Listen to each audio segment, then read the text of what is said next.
सूत्र 74. मय्यननंत महांबोधौ विश्वपोत इतस्ततः भ्रमति स्वांतवातेन न ममास्थ सहिष्णुता.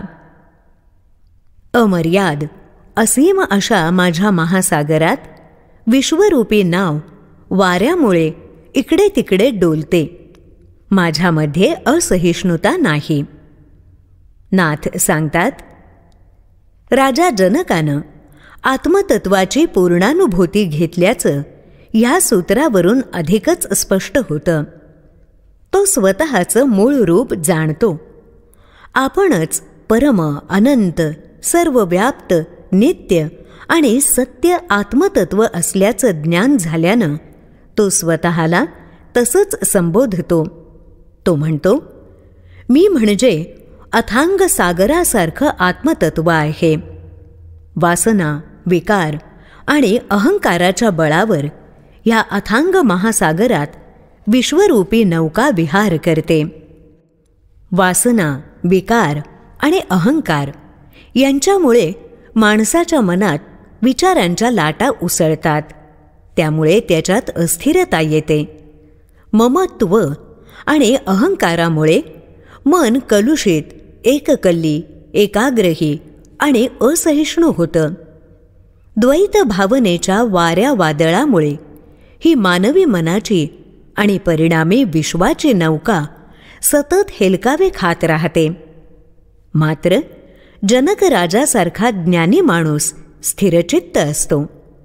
तो विश्वात, संसारात विहार करत असला तरी पूर्ण निर्लिप्त असतो. या नौकानयनाकडे तो साक्षी भावानं बघतो. समदृष्टीमुळे त्याच्यात सहिष्णुता असते.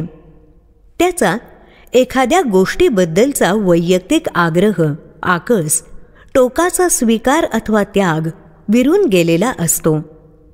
सामोरे येणाऱ्या प्रत्येक वस्तू, व्यक्ती, परिस्थितीचा तो साक्षीभावानं अनुभव घेत असतो.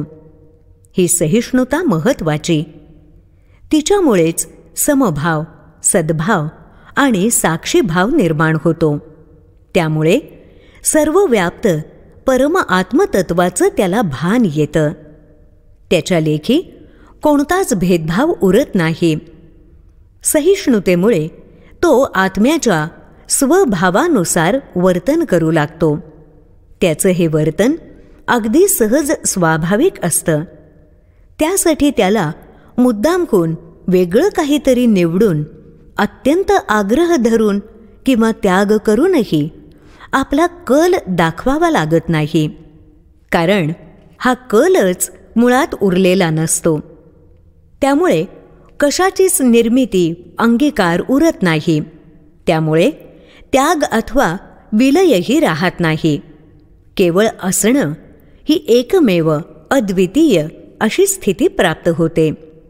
हीच आत्मस्थिती, हाच आत्म्याचा स्थायी भाव, स्वभाव होय. जनक राजा ह्याच आत्मस्थितीला प्राप्त झाला आहे. तो ह्याच परम आत्मतत्वाशी एकरूप पावला आहे.